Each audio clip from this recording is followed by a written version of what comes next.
कौए ने सिखाया मुर्दा दफन करने का तरीका।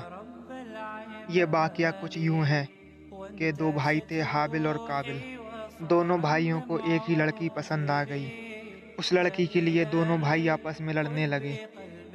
फिर दोनों ने आपस में शर्त रखी, जो उस शर्त में जीतेगा लड़की उसे मिलेगी, जिसमें हाबिल जीत गया और काबिल हार गया। काबिल को ये बर्दाश्त ना हुआ और उसने अपने भाई को कत्ल कर दिया। जब अपने भाई को उसने मार दिया तो उसकी लाश को लेकर 2-3 दिन तक वो भटकता रहा। उसे समझ ही नहीं आ रहा था कि उस डेड बॉडी को वो क्या करे। फिर उसने देखा कि दो कौवे आपस में लड़ रहे हैं, जिनमें से एक दूसरे को मार देता है और फिर अपनी चोंच और पंजों से मिट्टी खोदकर उसमें दफन कर देता है। इस वाकये से बहुत सारी चीजें सीखने को मिली।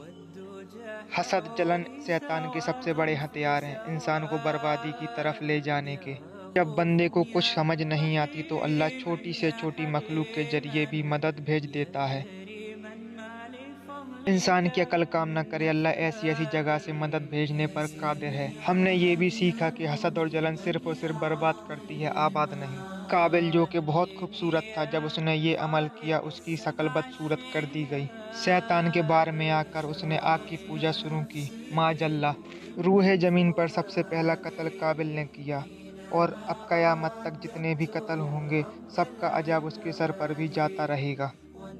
अल्लाह करीम हमें हसद, जलन जैसे बड़े बड़े शैतान के बार से बचा के रखे, आमीन।